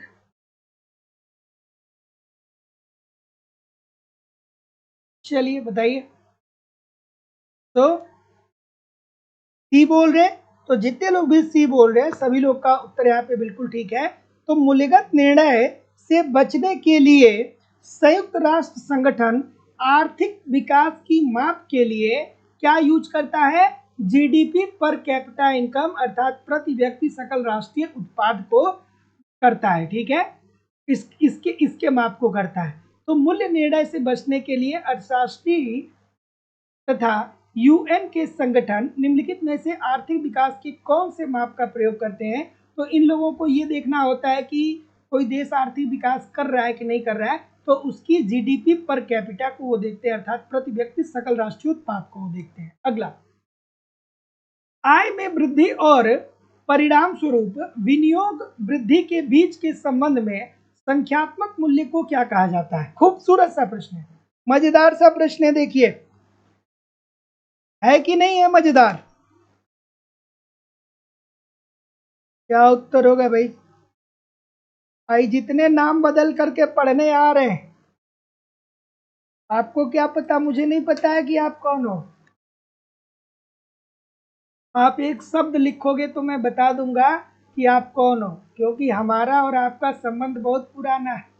आप हमसे 6 महीने से, कोई 6 महीने से पढ़ रहा है, कोई साल भर से पढ़ रहा है, कोई 2 साल से पढ़ रहा है। तो मैं भी आपको बहुत अच्छे से समझता हूँ, आपकी राइटिंग को समझता हूँ कि आप क्या लिख सकते हैं। कोई ही लिखता है, कोई हेलो लिखता है और वहीं पे पकड़ा जाता है ना, है ना। क्योंकि आपके लिखने की स्टाइल नहीं चेंज हो सकती है, आप चाहें तो कितनी भी आईडी चेंज कर लीजिए, लेकिन बात करने की जो आपकी शैली होती है, जो लिखने की शैली होती है, ये नहीं चेंज होती है, क्योंकि ये तो बचपन से चली आ रही है। चलिए क्या उत्तर होगा भाई, क्या उत्तर है, ऑप्शन नंबर ठीक है। क्या बोल रहे हैं, क्या बोल रहे हैं, ऑप्शन नंबर ठीक है। चलिए ठीक है, तो जितने लोग भी क्या बोल रहे हैं, त्वरक बोल रहे हैं ना, सभी लोग का उत्तर ठीक है। आप देखिए कितने सारे लोग गलत कर रहे हैं, सब बोल रहे हैं गुणक। गुणक कैसे होगा भैया, त्वरक होगा ना। आय में वृद्धि और परिणाम स्वरूप विनियोग में वृद्धि। तो त्वरक की अवधारणा सर्वप्रथम किसने दिया था? तो सर्वप्रथम ऑस्ट्रेलियन ने दिया था, ऑस्ट्रेलियन के द्वारा दिया गया था। और विकसित किसने किया था? क्लार्क के द्वारा, जेबी क्लार्क के द्वारा, जेबी क्लार्क के द्वारा विकसित किया गया था।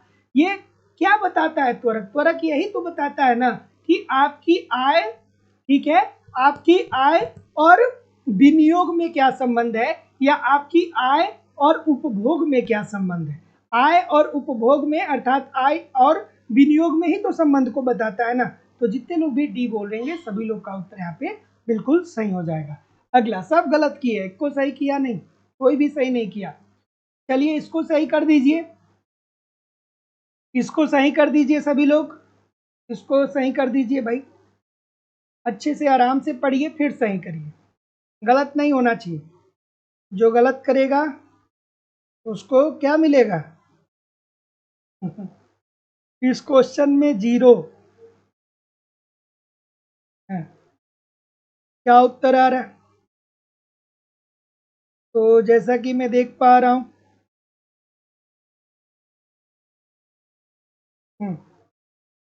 ए बी काफी विविधता आ रही है।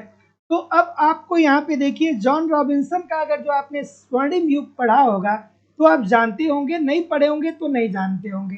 जॉन रॉबिन्सन ने क्या कहा था कि स्वर्णिम युग कहाँ पे आएगा? तो स्वर्णिम युग वहाँ आएगा जहाँ delta K upon K is equal to delta N upon N होगा, यही पे होगा ना।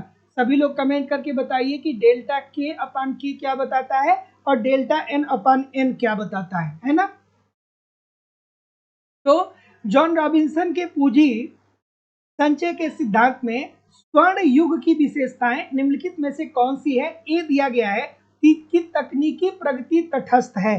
क्या इन्होंने तकनीकी प्रगति को तटस्थ माना था? कमेंट करके आप लोग मुझे बताइए, क्या इन्होंने तकनीकी प्रगति को तटस्थ माना था? चलिए आगे देखते हैं। जनसंख्या स्थिर अनुपात में बढ़ रही है, तो ये तो भाई बात उन्होंने कही थी कि नहीं कही थी? कमेंट करके बताइए फिर मैं देखता हूँ। सी क्या है कि लाभों की दर परिवर्तनशील होती है, क्या ये बात उन्होंने कही थी? और डी है कि प्रति व्यक्ति उत्पादन के साथ वास्तविक मजदूरी का स्तर बढ़ता है, ये बात गलत है, ये बात उन्होंने नहीं कहा था। अगर जो आप श्रीमती जॉन रॉबिन्सन का स्वर्णिम युग का उदाहरण पढ़ेंगे तो वहां पे दिया गया है कि तकनीकी प्रगति तटस्थ है, अर्थात तकनीकी प्रगति में कोई बहुत ज्यादा परिवर्तन नहीं हो रहा है। फिर क्या कहा गया कि जनसंख्या स्थिर अनुपात में बढ़ रही है, अर्थव्यवस्था में जनसंख्या स्थिर अनुपात में बढ़ रही है। फिर क्या कहा गया? कहा गया कि प्रति व्यक्ति उत्पादन के साथ साथ वास्तविक मजदूरी का स्तर नहीं बढ़ेगा। ठीक है, सॉरी एक सेकेंड, एक सेकेंड, इसमें थोड़ी सी दिक्कत हो, एक सेकेंड रुक जाइएगा, एक सेकेंड रुक जाइएगा, ये तो ठीक है, इसमें कोई दिक्कत नहीं है, तकनीकी प्रगति तटस्थ है, ये तो बात सही है ना। जनसंख्या स्थिर अनुपात में बढ़ रहा है, ये भी उन्होंने बताया था। लाभों का दर परिवर्तनशील होगा, नहीं भाई, लाभ के दर को तो वो परिवर्तनशील नहीं बताते हैं ना, लाभ के दर को वो क्या कहते हैं? परिवर्तनशील बताते हैं क्या? ठीक है, वो क्या कहते हैं कि श्रम की कमी नहीं होती है, उद्यमी जितना चाहे श्रम को रोजगार में लगा सकता है, लेकिन ऐसी वो बात नहीं करते हैं कि लाभ की दर परिवर्तनशील होगी। उसके बाद प्रति व्यक्ति उत्पादन के साधन वास्तविक मजदूरी का स्तर बढ़ता है, ये बात बिल्कुल ठीक है। तो जितने लोग भी डी बोल रहे हैं, ए बी और डी सभी लोग का उत्तर यहाँ पे एब्सोल्युटली 100% ठीक हो जाएगा। फिर उन्होंने क्या कहा? कहा कि समाज अर्थव्यवस्था में केवल दो ही वर्ग है, एक श्रमिक है और एक उद्यमी है। एक श्रमिक है और एक उद्यमी है। जो श्रमिक है वो अतिरिक्त पाना चाहता है और जो उद्यमी है वो मजदूरी पाना चाहता है। अगला, कि सोलो के निम्नलिखित में से कौन सी मान्यता पर दीर्घकालीन वृद्धि मॉडल का निर्माण किया गया है? पहला है श्रम एवं पूंजी को परस्पर स्थापन किया जा सकता है। अब आप सोलो को पढ़े होंगे तो जानते होंगे, नहीं पढ़े होंगे तो नहीं जानते होंगे, इसीलिए मैं आप लोगों से कहता हूं कि थियरी को गहराई से पढ़िए। अब देखिए, तकनीकी प्रगति तटस्थ है, कीमतों एवं मजदूरी जड़ है और उत्पादन फलन प्रथम कोटि का समरूप होता है। चलिए भाई सही उत्तर बताइए आप। तो देखिए, अगर जो आपने सोलो साहब को पढ़ा होगा तो सोलो साहब ने क्या कहा था? उन्होंने कहा था कि श्रम एवं पूंजी को एक दूसरे से स्थापित किया जा सकता है, अर्थात श्रम की जगह पे पूंजी लगाया जा सकता है, पूंजी की जगह पे श्रम लगाया जा सकता है। तो ये बात तो आपकी बिल्कुल सही है। उसके बाद तकनीकी प्रगति को इन्होंने कहा था तटस्थ है, अर्थात तकनीकी में कोई परिवर्तन नहीं होता है। सोलो साहब वही हैरट डोमर की मान्यताओं को ही लेकर के आगे चलते हैं। उसके बाद इन्होंने क्या बोला, उसके बाद इन्होंने बोला कि कीमतें तथा मजदूरी जड़ होती है, कीमत और मजदूरी स्थिर होती है। उत्पादन फलन प्रथम कोटि का समरूप होता है। नहीं भैया, ये तो कार्प डगलस बताते हैं। तो option number A B and C this is the right answer हो जाएगा। अगला कि केल्डार 3 फलनों की अवधारणा बताते हैं जो कि वृद्धि मॉडल के स्थिर कार्यशील जनसंख्या के क्रियान्वयन हेतु आवश्यक है। वो कौन कौन सा फलन है आपको बेसिकली बताना है।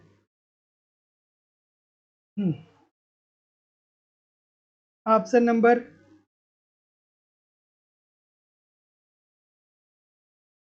बताइए। ठीक है, तो केल्डार साहब ने अपनी अवधारणा में ये बताया कि चलिए पहले आप बताइए। केल्डार ने 3 फलनों की अभिधारणा बताई जो कि वृद्धि मॉडल में कार्यशील जनसंख्या के क्रियान्वयन हेतु आवश्यक हैं। तो वो तीनों घटक कौन कौन से थे? तो पहला था तकनीकी प्रगति फलन। पहला क्या था? तकनीक प्रगति फलन। और क्लास को 1 बार 2 बार 3 बार जितनी बार समय मिले उतनी बार देखिए, क्योंकि जितनी बार रिवीजन करेंगे उतना बार ही बेहतर आपको समझ में आएगा। दूसरा क्या है? बचत फलन। और तीसरा ये क्या बताते हैं? विनियोग फलन। विनियोग फलन। तो ऑप्शन नंबर, जितने लोग भी बी बोलेंगे कि सर बी सी और डी, सभी लोग का उत्तर ठीक है। अगला प्रश्न, लुकास के अनुसार अत्यधिक महत्वपूर्ण घटक जो वृद्धि प्रक्रिया में निर्धारक भूमिका अदा करता है वह है, बताइए भाई।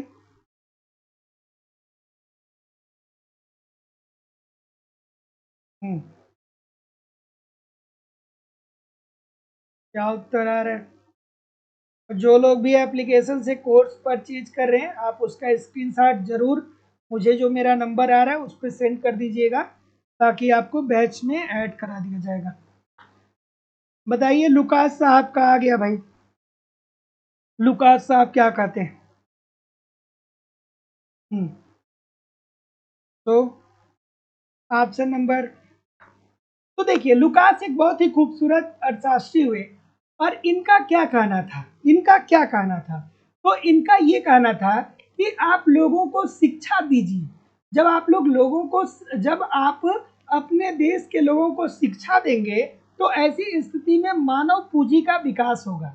मानव पूंजी का विकास होगा, और जब मानव पूंजी का विकास होगा तो देश में उत्पादन स्तर होगा, उत्पादन बेहतर होगा, और उत्पादन बेहतर होगा तो देश आर्थिक विकास के पथ पे अग्रसर हो जाएगा। ठीक है, तो लुकास साहब सीधी बात करते हैं, अच्छी बात करते हैं कि देखिए हमें अपने देश में या अपनी अर्थव्यवस्था में शिक्षा का विकास करना चाहिए, ताकि जब हम शिक्षा का विकास करेंगे तो एक मनुष्य जब शिक्षित रहेगा तो वो ज्यादा प्रोडक्टिव होगा, वो ज्यादा उत्पादन कर सकता है, ज्यादा सोचने समझने की क्षमता उसके पास होगी। तो आप शिक्षा के द्वारा मानव पूंजी का विकास करिए, और मानव पूंजी का विकास होगा तो देश में आर्थिक विकास होगा ही होगा। सो ऑप्शन नंबर ए, शिक्षा में विनियोग। अगला, निम्नलिखित में से सार्वजनिक वस्तु की विशेषता कौन सी है? बताइए भाई, सार्वजनिक वस्तु की विशेषता कौन सी है? तो देखिए, एक होता है निजी वस्तु और दूसरा होता है सार्वजनिक वस्तु। एक क्या होता है? निजी वस्तु। निजी वस्तु ऐसी वस्तुएं होती हैं जिसका प्रयोग करने के लिए आप खुद भुगतान करते हैं। जैसे आप मोबाइल यूज कर रहे हैं तो मोबाइल आपकी निजी वस्तु हो गई ना। टीवी आपकी है तो टीवी आपकी निजी वस्तु हो गई, क्योंकि आपने मोबाइल खरीदा है, टीवी आपने खरीदा है, तो ये इसके लिए आपने पैसा दिया है, पैसा दिया है तो आपकी निजी वस्तु हो गई। लेकिन दूसरा होता है सार्वजनिक वस्तु। सार्वजनिक वस्तु ऐसी वस्तु होती है जिसपे समाज के सभी वर्गों का समान रूप से अधिकार होता है। जैसे हम आपसे कहें सड़क, तो सड़क भैया, सड़क पे ऐसा नहीं है कि आप ही चलेंगे, आप भी चलिए, आपका पड़ोसी भी चलेगा। आप ये नहीं है कि सड़क पे जा करके और बिस्तर लगा करके सो जाएंगे, ऐसा बिल्कुल नहीं है, क्योंकि सड़क तो सबके लिए है, केवल आपके लिए नहीं है। वही अगर जो हम कहें पुलिस, तो पुलिस भाई सबके लिए है, आपके लिए केवल नहीं है। सेना, हमारी जो देश की सेना है वो सबकी सुरक्षा कर रही है, ये सबके लिए है। सरकार जो स्ट्रीट लैंप लगवाती है, तो ये भैया आपके मोहल्ले में जो सरकार लैंप लगवाती है, ये भी आपकी सार्वजनिक वस्तु ही हो गई, क्योंकि इसके लिए आप कोई भुगतान नहीं करते हैं और कोई एक व्यक्ति इस लैंप से लाभान्वित नहीं होता है। तो आपसे नंबर क्या बोल रहे हैं, सी बोल रहे हैं। सभी लोग का उत्तर ठीक हो जाएगा कि गैर प्रतिद्वंदिता होता है और गैर अपवर्जनीयता होता है। So option number C according to the question this is the right answer हो जाएगा। अगला प्रश्न है, अच्छा शिक्षा सार्वजनिक वस्तु है कि नहीं? सभी लोग कमेंट करके बताइएगा थोड़ा मुझे कि शिक्षा सार्वजनिक वस्तु है कि नहीं। सभी लोग कमेंट करके बताइए, शिक्षा सार्वजनिक वस्तु है कि नहीं? सभी लोग कमेंट करके बताइए। क्या उत्तर आ रहा है?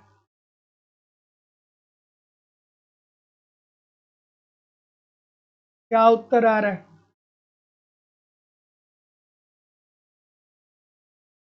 ऑप्शन नंबर, ठीक है, सार्वजनिक, ठीक है।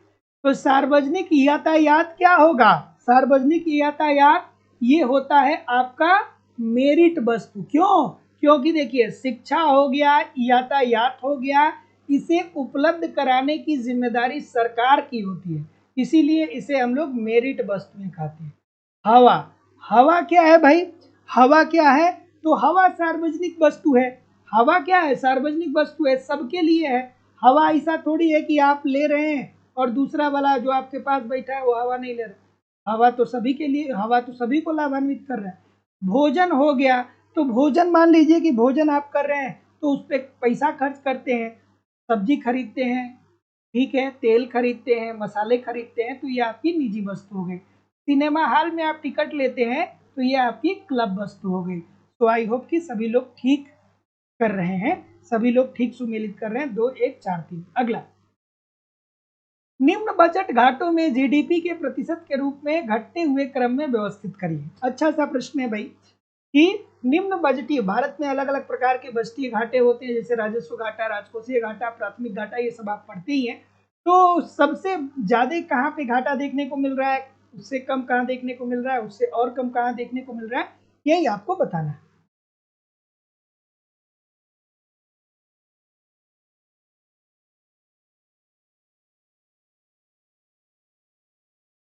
बताइए भाई, क्या उत्तर आ रहा है? तो ऑप्शन नंबर ए बी। काफी विविधता आ रही है भाई, काफी विविधता आ रही है, ऐसा क्यों है? ठीक है, बी बोल रहे हैं, सब बी बोल रहे हैं। बी में ऐसा क्या है भाई? तो देखिए, अगर जो हम लोग राजस्व घाटा की बात करें या राजकोषीय घाटा की बात करें, तो थोड़ा मैं लिख देता हूं अप्रोक्सीमेटली। अब आप ये कब वीडियो देख रहे हैं ये मायने करता है, लेकिन अप्रोक्सीमेटली मैं आपको बता रहा हूं कि सबसे ज्यादा जो घाटा हो रहा है वो राजकोषीय घाटा है। राजकोषीय घाटा, राजकोषीय घाटा लगभग लगभग 6% है। मैं लगभग में बता रहा हूँ, अब थोड़ा बहुत इधर उधर भी होता रहता है। राजकोषीय घाटा लगभग लगभग 6% है। उसके बाद राजस्व घाटा, राजस्व घाटा की बात करें तो ये कम है, ये लगभग 5% के आसपास है। प्रभावी घाटा की अगर जो बात करें, प्रभावी घाटा की बात करें, प्रभावी घाटा की बात करें तो ये लगभग कितना है, 4.1 के आसपास है। और प्राथमिक घाटा की बात करें तो ये 3% है। प्राथमिक घाटा, प्राथमिक घाटा ये अप्रोक्सीमेटली मैं आपको बता रहा हूँ, है ना, थोड़ा बहुत इधर उधर भी हो सकता है। जब मैं बैच में पढ़ाऊंगा करंट तो वहां पे बताऊंगा आप लोगों को। तो ऑप्शन नंबर बी। अगला, सूची 1 को सूची 2 के साथ सुमेलित करिए। सूची 1 को सूची 2 के साथ सुमेलित करिए भैया। ठीक है, और जो लोग भी एप्लीकेशन पे अभी तक एडमिशन नहीं लिए हैं, आप यथाशीघ्र एडमिशन ले सकते हैं। वहाँ पे सब कुछ पढ़ाया जा रहा है। देखिए 240 क्लास के आसपास में देता हूँ, सारी क्लासेज अप्रोक्सीमेटली 1 घंटे से कुछ कम होती है, कुछ ज़्यादा होती है। अगर आप इतना ठीक तरीके से पढ़ लेंगे, मेहनत से यूट्यूब पे प्रैक्टिस करेंगे, नोट्स जो मैं दे रहा हूँ उस नोट्स से रिवीजन करेंगे, जो मैं टेस्ट दे रहा हूँ उस टेस्ट से अपनी गलतियों को सुधारेंगे, प्रीवियस ईयर को देखेंगे, करेंट को पढ़ेंगे, यार प्रश्न कहाँ से बनेगा, सब कुछ कवर हो जाएगा। और एक ही प्रश्न इतनी बार रिवीजन होगा, एक ही कॉन्सेप्ट इतनी बार रिवीजन होगा कि आप चाह के भी भूल नहीं पाएंगे। तो जो लोग भी अभी तक थियरी की क्लास में नहीं जुड़े हैं, आप जुड़ सकते हैं। आपको अलग अलग बैच देखने को मिलेंगे लाइव स्टडी इलाहाबाद की मोबाइल एप्लीकेशन पे। आप डिस्क्रिप्शन बॉक्स में जाइए, एप्लीकेशन का लिंक दिया गया है, एप्लीकेशन को डाउनलोड करके जिस एग्जाम की आप तैयारी करते हैं उस एग्जाम का कोर्स वहां से आप परचेज कर सकते हैं। अगर जो आप वहां से डायरेक्ट नहीं परचेज कर पा रहे हैं, किसी भी प्रकार की आपकी इंक्वायरी है, तो आप मुझे इस नंबर पे कॉल भी कर सकते हैं या व्हाट्सएप मैसेज भी कर सकते हैं। क्या उत्तर आ रहा है भाई, क्या उत्तर आ रहा है? तो देखिए, अगर जो वेल्थ ऑफ नेशन की बात करें तो ये तो एडम स्मिथ साहब कहाँ गए भाई, पहले का A, the pure theory of international trade and survey, इसकी अगर जो बात करें तो ये जगदीश भगवती साहब कहाँ पे हैं, यहाँ पे हैं, ठीक है। The theory of international trade ये किसने दिया था, तो ये हैबरलर ने दिया था। और principle of political economy and taxation ये किसकी है, ये है डेविड रिकार्डो की। तो आई होप कि आप सुमेलित कर पा रहे हैं। आगे बढ़ते हैं कि मुद्रास्फीति की दर घटाने के लिए सरकार को क्या करनी चाहिए। मुद्रास्फीति का मतलब ये होता है कि वस्तुओं की कीमतों में वृद्धि हो गई है, यही तो होता है ना मुद्रास्फीति। और जिससे आप कर सकते हैं कि अर्थव्यवस्था में महंगाई आ गई है। तो महंगाई क्यों आती है, जैसे मुद्रास्फीति इकोनॉमिक्स के भाषा में हम लोग बोलते हैं, लेकिन अपने घरों में हम लोग कहते हैं कि बड़ी महंगाई आ गई है। और महंगाई को इकोनॉमिक्स की भाषा में क्या बोलते हैं, सॉरी, महंगाई को और हम कैसे डिनोट कर सकते हैं कि जब वस्तु की कीमतों में वृद्धि होती है तो उसे ही महंगाई कहते हैं, और महंगाई को ही इकोनॉमिक्स की भाषा में मुद्रास्फीति बोलते हैं। अब वस्तु की कीमत क्यों बढ़ती है, क्योंकि जब वस्तुओं की मांग में वृद्धि होगी और मांग के अनुसार उत्पादन अर्थात पूर्ति में वृद्धि नहीं होगी, तो जाहिर सी बात है कि वस्तुओं की कीमत बढ़ जाएगी। अब जब वस्तु की कीमत बढ़ रही है तो इससे महंगाई बढ़ेगी, और महंगाई बढ़ रही है तो इसे ही इकोनॉमिक्स की भाषा में मुद्रास्फीति कहेंगे। तो ऐसी स्थिति में अगर जो हमको मुद्रास्फीति कम करना है तो हमें क्या करना होगा, हमें मांग को कम करना होगा। हमें क्या करना होगा, मांग को कम करना होगा। और मांग को कम करने के लिए क्या करना चाहिए सरकार को, बताइए। मांग को कम करने के लिए सरकार को क्या करना चाहिए, बताइए। तो सरकार को क्या करना चाहिए, बहुत सारी गलती हो रही है।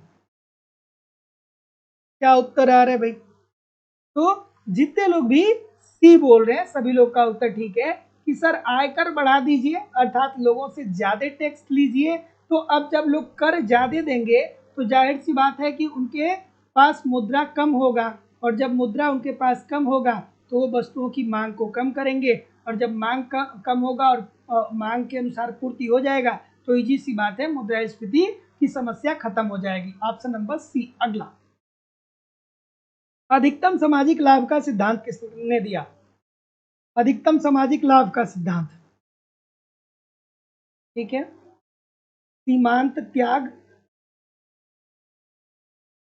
सीमांत लाभ के बराबर होना चाहिए, सीमांत लाभ के बराबर होना चाहिए, ठीक है। ये बात किसने कही थी, डाल्टन ने कही थी। डाल्टन ने अधिकतम सामाजिक लाभ का सिद्धांत दिया था, और उसमें उन्होंने ये बताया था कि समाज का सीमांत त्याग सीमांत लाभ के बराबर होना चाहिए। अर्थात त्याग कौन कर रहा है, त्याग करदाता, जो कर टैक्स पेयर हैं, जो कर दे रहे हैं वो त्याग कर रहे हैं। तो एक करदाता जब कर देता है तो जितना वो त्याग करता है ना, उतना ही लाभ ये समाज को होना चाहिए, उतना ही लाभ समाज को होना चाहिए जब इस समाज में सरकार ये करदाता के पैसे को डालेगा। जैसे मान लीजिए कि सरकार ने 100 रुपये टैक्स लिया, ठीक है, 100 रुपये सरकार ने टैक्स लिया। तो अब जब जो टैक्स 100 रुपये मिला है उससे करदाता को जितना नुकसान हुआ है उतना ही लाभ तब होना चाहिए जब ये पैसा सरकार आम जनता तक पहुंचाए, तभी जाकर के लाभ अधिकतम होगा। यही बात डाल्टन ने कहा था कि सीमांत त्याग सीमांत लाभ के बराबर जहां होगा वहीं पे क्या होगा, लाभ अधिकतम होगा। अगला प्रश्न, फिर एक बात और कही थी डाल्टन का, एक प्रश्न और बड़ी मशहूर है, बार बार पूछा जाता है कि डाल्टन के अनुसार किसी देश में जब प्रति व्यक्ति आय अधिकतम होगा वही उस देश की आदर्श या अनुकूल जनसंख्या होगी। तो आदर्श या अनुकूल जनसंख्या के संदर्भ में भी डाल्टन ने बोला कि किसी देश की आदर्श या अनुकूल जनसंख्या वह जनसंख्या है जिससे उस देश की प्रति व्यक्ति आय अधिकतम हो। सो ऑप्शन नंबर जो भी बोल रहे थे ठीक बोल रहे थे। अगला प्रश्न आपके सामने रहा कि जो कर किसी वस्तु विशेष के गुणों जैसे भार, आकार या मात्रा पर आधारित होता है उसे हम लोग क्या बोलते हैं? अरे मैं लाइव ही क्लास तो ले रहा हूं। ज्योति जी कह रहे हैं सर लाइव, मैं लाइव ही क्लास तो ले रहा हूं। और देखिए जितने लोग भी बात से परेशान हैं, आप कमेंट बाजी मत किया करिए। अगर जो कोई आपसे बात कर रहा है तो आप बात मत किया करिए, है ना। अब जिसको बात करना है वो बात कर रहा है, उसकी अपनी मनोस्थिति है। लेकिन जो स्टूडेंट ये चाहते हैं कि हम सीरियस होकर के पढ़ें, हम केवल प्रश्न का उत्तर ही दें, तो आप किसी और से बात करिए ही नहीं, है ना। बहुत सारे बच्चे हमसे कहते हैं फ़ोन करके कि सर जी कमेंट बॉक्स में बहुत बात होती है। बात होती है तो आप बात मत करिए, आप ही लोग तो बात करते हो, और कौन बात करता है। और जितने कहते हैं कि सर जी कमेंट बॉक्स में बात हो रही है, उस सब के सब बातू नहीं होते, सब बात करते हैं। ऐसा कोई नहीं है जो बात नहीं करता है। चलिए क्या उत्तर होगा कि ऐसा कर, सॉरी, जो कर किसी वस्तु विशेष के गुणों, भार, आकार या मात्रा पर लगाया जाता है उसे हम लोग क्या बोलते हैं? उसे हम लोग बोलते हैं विशिष्ट कर। उसे हम लोग क्या बोलते हैं? विशिष्ट कर। जैसे उदाहरण के तौर पे हम कहें पनीर पे कर, ठीक है, कई बार पूछा गया है, ये इसलिए बता रहा हूँ, पनीर पर कर, ठीक है। जैसे पनीर है तो जब मान लीजिए कि पनीर एक सीमा से दूसरी सीमा में जा रहा है, तो पनीर कितना किलो है, कितना ग्राम है। 1 किलो है तो उस पर ज़्यादा टैक्स लगेगा, ½ kg है तो कम टैक्स लगेगा। अर्थात उस वस्तु की भार, आकार और मात्रा के आधार पर जब टैक्स लगाया जाएगा तो उसे विशिष्ट कर कहा जाएगा। जैसे एक शर्ट या पैंट अगर जो निर्यात या आयात हो रहा है, तो भैया अगर जो एक इकाई के माध्यम से हम टैक्स उस पर लगाएंगे एक कपड़े के आधार पे, तो कहा जाएगा कि वो विशिष्ट कर का उदाहरण है। तो ऑप्शन नंबर ए। अगला कि राज्य द्वारा दी गई सेवाओं के लिए किए गए भुगतान को क्या बोलते हैं? राज्य द्वारा दिए गए सेवाओं के लिए किए गए भुगतान को क्या बोलते हैं? क्या खूबसूरत सा प्रश्न है। अच्छा सा प्रश्न है।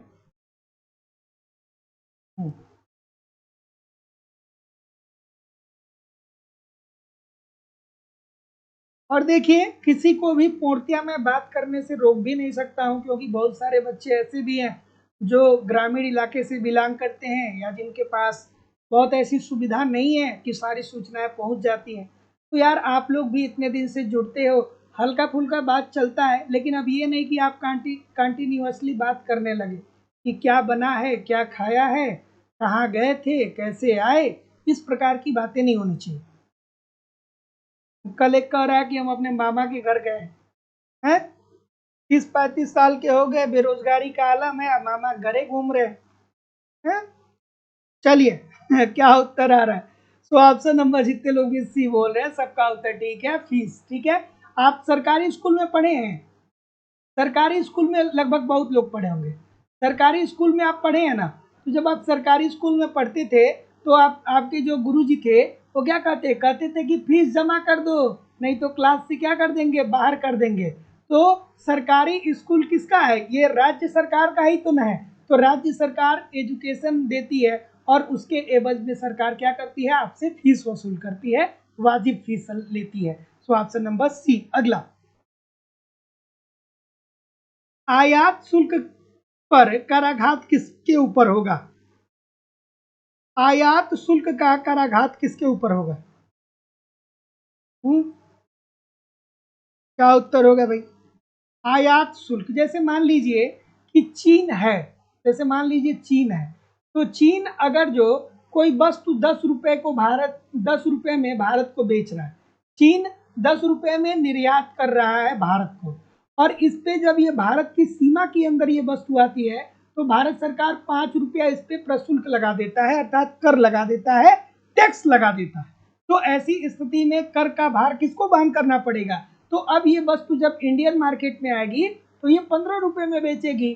चीन तो भारत को 10 रुपए में दे रहा था, लेकिन भारत सरकार ने 5 रुपए टैक्स लगा दिया। तो अब जाहिर सी बात है कि 15 रुपए मार्केट में वस्तु ये बिकेगी, तो ये किसके ऊपर पड़ेगा? उपभोक्ता के ऊपर पड़ेगा। इजी सी बात है। आगे कोई भी प्रश्न नहीं है, सभी लोग कमेंट करके बताइए कि कितने प्रतिशत प्रश्न आपके सही हुए। और आप लोगों की इकोनॉमिक्स की जो दूसरी क्लास होती है वो आपको लाइव स्टडी इलाहाबाद की मोबाइल एप्लीकेशन पे देखने को मिलेगा, जहां पे आपको इकोनॉमिक्स के अलग अलग बैच देखने को मिलेंगे और अलग अलग बैचेज में आपको आपके सिलेबस के अकॉर्डिंग एक रणनीति के तहत इकोनॉमिक्स के कंप्लीट कंटेंट प्रोवाइड किए जा रहे हैं, ताकि कम समय में बेहतर ढंग से आप इकोनॉमिक्स को सीख सकें, समझ सकें और सफलता को सुनिश्चित कर सकें। जैसे कि आपको आपके सिलेबस के अनुसार कंप्लीट इकोनॉमिक्स की थियरी पढ़ाई जा रही है। अगर जो आप थियरी ठीक से नहीं पढ़ रहे हैं तो आप बहुत कंफ्यूजन की स्थिति में हमेशा बने रहते हैं। तो आपकी इसी रिक्वायरमेंट को ध्यान में रखते हुए सिंपल सटीक साधारण भाषा में कंप्लीट थियरी पढ़ाई जा रही है। कंप्लीट आपको नोट्स भी दिया जा रहा है, ताकि आप एक तरफ थियरी पढ़िए, दूसरी तरफ नोट्स के माध्यम से रिवीजन करिए। आपको टेस्ट सीरीज दिया जा रहा है, टेस्ट दीजिए, देखिए गलती कहाँ पे हो रही है, गलती क्यों हो रही है, उसमें सुधार करिए, फिर अगला टेस्ट दीजिए, जिससे आपकी एक्यूरेसी बेहतर हो पाए। आपको प्रीवियस ईयर के क्वेश्चन पेपर और करंट सारी चीजें यहाँ पे प्रोवाइड की जा रही है। लाइफ टाइम की वैलिडिटी के साथ आपको कोर्स मिल रहा है। इट मीन्स अगर जो आप एक बार कोर्स परचेज करते हैं तो वर्तमान में तो आप पढ़ेंगे ही पढ़ेंगे, साथ ही साथ इन फ्यूचर में भी कोई नई वैकेंसी आती है उसके लिए भी पढ़ना चाहेंगे तो आपको ऑटोमेटिक बैच में ऐड कर दिया जाएगा। आपको अलग से फीस सबमिट करने की जरूरत नहीं होगी। तो जो लोग भी एडमिशन लेना चाहते हैं, डिस्क्रिप्शन बॉक्स में जाइए, लाइव स्टडी इलाहाबाद के मोबाइल एप्लीकेशन का लिंक मिल जाएगा। एप्लीकेशन को डाउनलोड कर लीजिएगा और जिस भी एग्जाम की आप तैयारी करते हैं उस एग्जाम का वहां से कोर्स परचेज कर सकते हैं। सारे कोर्स अवेलेबल हैं। उत्तर प्रदेश में TGT, PGT, GIC lecturer, LT grade, BPSC में, बिहार में टीआरई का बैच है, बिहार में सेट और बेट का बैच है, मध्य प्रदेश में वर्ग 1, मध्य प्रदेश में वर्ग 2, मध्य प्रदेश में वर्ग 3, मध्य प्रदेश में सेट, उत्तराखंड में लेक्चरर, उत्तराखंड में LT, UGC net, Chhattisgarh set, Jharkhand TGT, Jharkhand PGT, DSSB assistant professor, अलग अलग राज्यों में असिस्टेंट प्रोफेसर, एनबीएस, केवीएस और अन्य परीक्षाओं के भी बैच अवेलेबल हैं। तो जो लोग भी एडमिशन लेना चाहते हैं वो डिस्क्रिप्शन बॉक्स में जाकर के एप्लीकेशन को डाउनलोड करके डायरेक्ट कोर्स परचेज कर सकते हैं, या किसी भी इंक्वायरी के लिए आप मुझे इस नंबर पे कॉल या व्हाट्सएप मैसेज कर सकते हैं। ठीक है, so thank you very much everybody. मिलते हैं हम लोग नेक्स्ट क्लास में, तब तक के लिए आप पढ़िए, आगे बढ़िए। नमस्कार, धन्यवाद। डिस्क्रिप्शन बॉक्स में चले जाइएगा और वहाँ पे आपको टेलीग्राम ग्रुप का और लाइव स्टडी इलाहाबाद के व्हाट्सएप चैनल का आपको लिंक मिल जाएगा, आप ज्वाइन कर लीजिएगा ताकि आपको सारी चीज़ें वहाँ पे मिलती रहे। So thank you very much everybody. मिलते हैं नेक्स्ट क्लास में, तब तक के लिए आप पढ़िए, आगे बढ़िए। नमस्कार, धन्यवाद।